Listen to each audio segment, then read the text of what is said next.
Welcome to this week's What's for Dinner video. My name is Ashley. I'm going to be showing you 3 different meals I made this past week. I don't always follow recipes exactly, but if you're interested, I've linked some similar recipes down below. The first dinner I'm going to be showing you, I made some blackened chicken thighs with some creamy pesto pasta. This was a dinner that I absolutely loved. So I just started out with my chicken thighs. I just took 2 chicken thighs, boneless, skinless, trimmed off a little bit more of the fat, and now I'm just going to kind of season and marinate the chicken. I'm using some olive oil, Cajun seasoning, paprika, onion powder, garlic powder, and some pepper.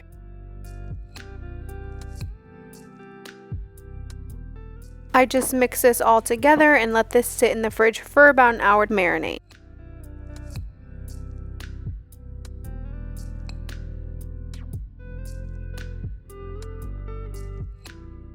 Once it was time to cook, I just took the chicken out of the fridge, let it rest a little bit, and then I drizzled a little bit of olive oil on the pan, have it set to about medium heat, and just cooked these up. I'm gonna say I am a bigger fan of chicken breasts because just the fatty pieces of chicken kind of freak me out, but working with chicken thighs is kind of fun, so I'm gonna keep doing that.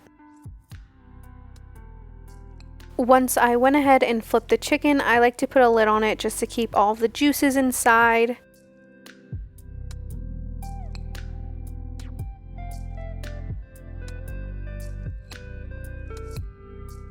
Once the chicken was done, I just set it aside and kept it on low with the lid on it while I worked on the pasta. I just cooked up 1 box of penne noodles and I'm throwing those back in that same pot. I'm adding in 1 jar of Alfredo and then 1 container of pesto. I am using the Rana pesto. I'm just first going to mix this all together.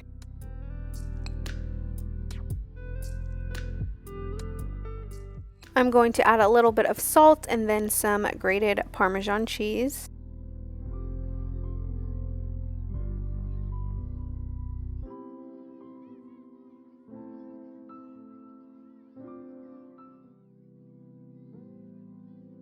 And then of course I have to add Cajun seasoning to everything. So I'm going to add that and a little bit of garlic powder.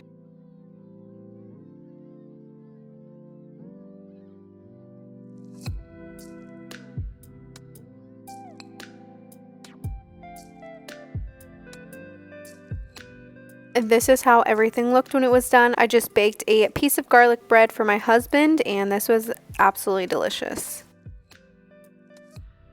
The next dinner I'm going to be showing you, I wanted to make like 7 layer burritos, however they ended up being like 5 layers. So I just cooked a couple chicken breasts into my Instant Pot and shredded them up. Next I'm going to get them on the stove and start making like a chicken mixture. So I'm adding in a little bit of chicken broth with some salsa. I'm going to add in some onion powder, salt, and some cumin.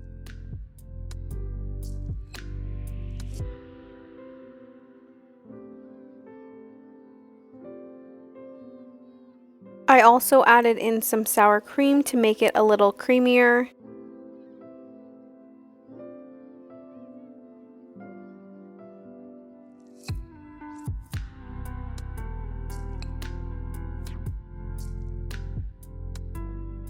At this point, I also have my rice cooking. I'm just cooking up white rice. I'm adding in a little bit of lime juice. I wanted to make like cilantro lime rice. I just didn't have cilantro.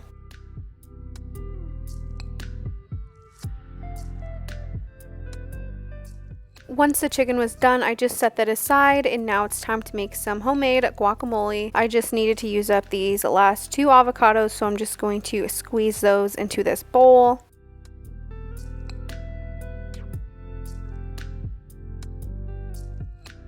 To this guacamole, I'm just going to add in a little bit of lime juice with some salt and pepper.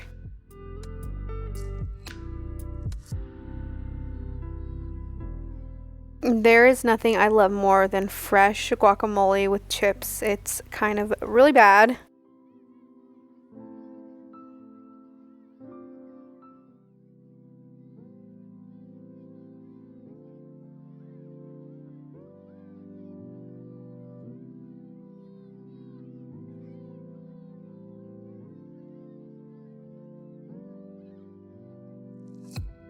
Once the guacamole was done, it's time to assemble the burrito. So I'm just laying out some Monterey Jack cheese on this tortilla, and I'm just going to pop that in my toaster oven to melt the cheese. I'm just going to layer my white rice, my beans, pinto beans, chicken, guac, and sour cream.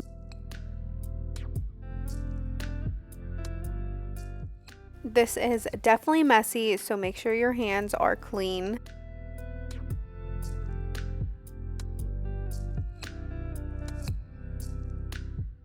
This was definitely not the easiest to wrap, but I made it work, and I just made mine smaller.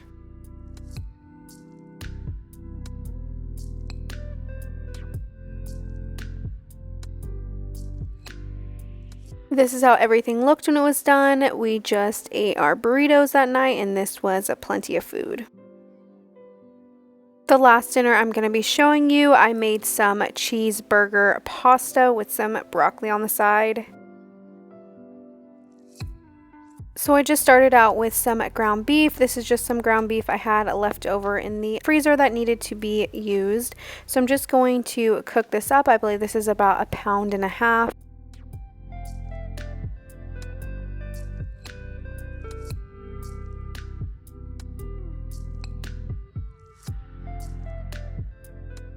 I'm just going to cook up this ground beef like normal, just break it up, cook it until it's nice and browned, and then drain out the excess grease.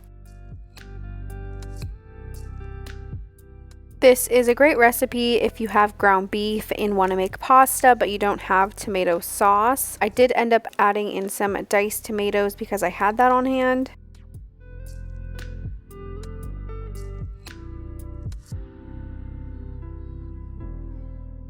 Once the ground beef was done, I just drained out the excess grease, and now we are going to start mixing everything together. So I'm first just adding 1 block of cream cheese. I'm gonna let that get nice and hot. Next, I'm going to add in some diced tomatoes.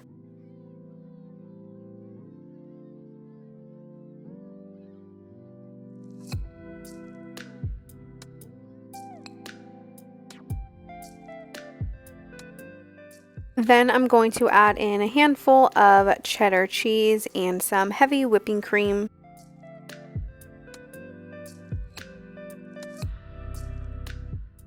This is just to help make everything nice and saucy and loosen it up.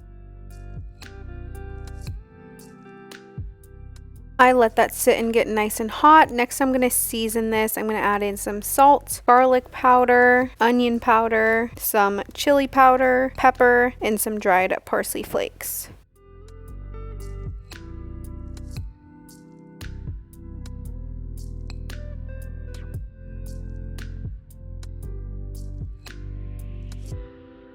You definitely want to have your pan set on medium to high heat. That way everything's getting nice and hot.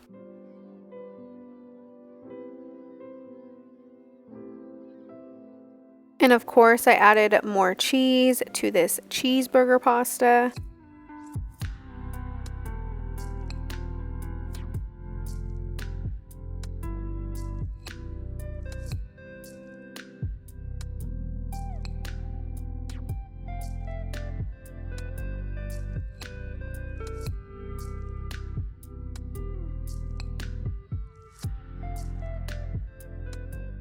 So I'm just going to let this sit and simmer for a little bit and then continuously stir it.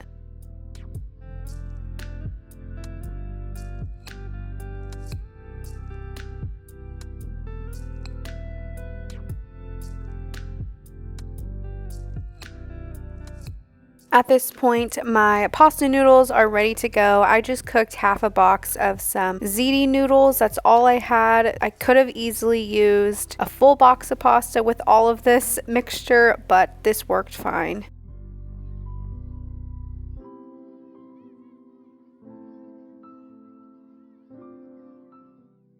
I'm just going to work on stirring this around and mixing it all together.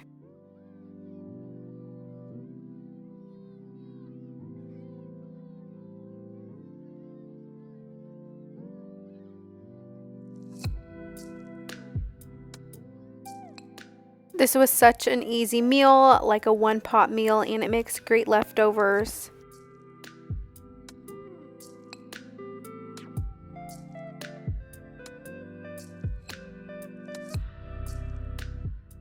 This is how everything looked when it was done. I just cooked some broccoli on the side. Thank you so much for watching this week's What's for Dinner video. Make sure you come back next week for another one.